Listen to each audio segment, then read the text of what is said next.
A people that values its privileges over its principles soon loses both. This quote was spoken by Dwight D. Eisenhower to the society of the United States as a whole. It was delivered to the public in Eisenhower's first inaugural address, after his landslide victory in 1953. Through his background and winning the heart of the common man, Eisenhower had everyone giving him their support. The red in this map shows everyone who voted for him, which was quite the majority. With all of this support, hundreds of thousands of people watched and listened to his first speech to the people as their new president. His speech was influenced by the eventful years of the past and those to come. During the 1950s, the Cold War really started to freeze over, as the nuclear testing of the United States and the USSR became a churlish game of who had the bigger toys. In 1953 in particular, the United States tested the first hydrogen bomb, and this only took the USSR multiple months to recreate. Although the bombing may have been enjoyable for some, the general public began to panic again. In the Second Red Scare,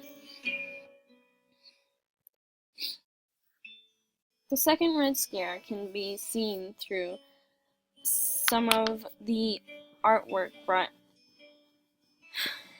in the 1950s. An example of this would be The Crucible by Arthur Miller. It shows how contagious and ridiculous the character of paranoia can be to a society. However, there was a silver lining somewhere through the mushroom clouds of bombs, as the Korean War ended and the United States finally had a reason to be at peace. Many people give this credit to Eisenhower, even though he is predominantly known as a military man. He knew, though, when to hold back the offensive culture of our defensive state. He was born in 1890 and died of heart failure in 1969. He was a West Point graduate with many ancestors who were military men.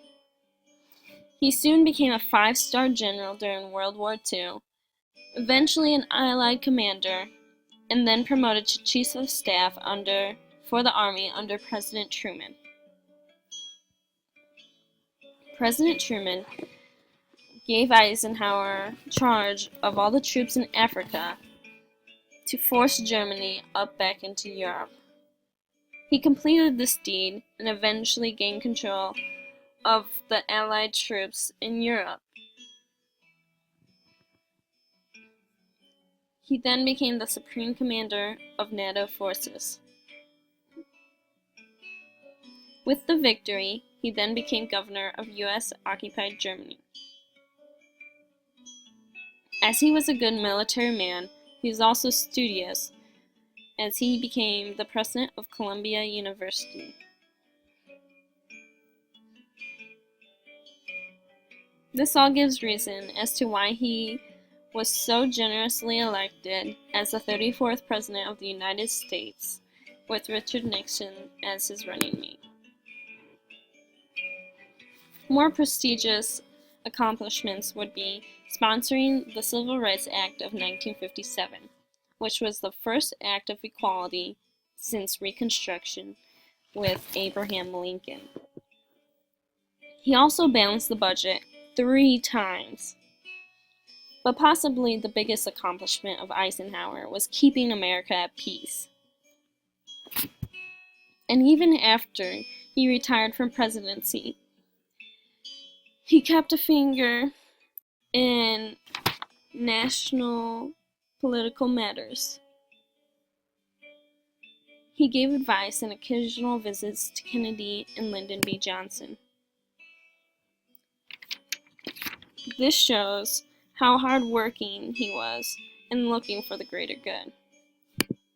He even lived to see Nixon elected. And I'm sure you recognize this signature pose, but do you really know who started it? Eisenhower. There's Nixon, besides him. So what really is the meaning behind his quote? Well, it's really quite simple. More of a modern take of it would be that hard work beats talent when talent doesn't work hard.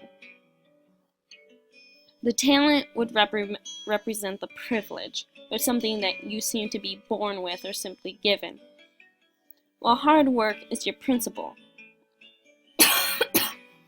And if you simply live off your privilege, then you're going to lose what makes your principles, what makes you a good, hardworking human being. And this can be relatable to many people, as they can put these into situations of their lives. If you want to get something done, if you want to get an A on a project or a promotion for a job, you're going to have to work hard for it. And as this fact is known today, it's also known in the past and will probably be known in the future, thus making it timeless. And as it is relatable to everyone's specific lives, it's also very relatable to society.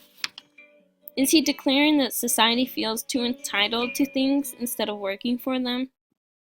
And they lost sight that they need to work to support the system that provides them with these privileges? Or is the system equally giving back the support? In some way, it is unequal. And the fact that the quote brings up such controversial topics is memorable. Just last year, so many protests have been recognized as they scream for justice on this topic of privilege first principle. So take a step back and look at the larger picture. At what point is society valuing its privileges more than its principles? This quote will make you think of this fact and possibly give you a clearer view of the objectives of society. Or maybe we're just looking too much into it, and it's just saying that you need to work hard.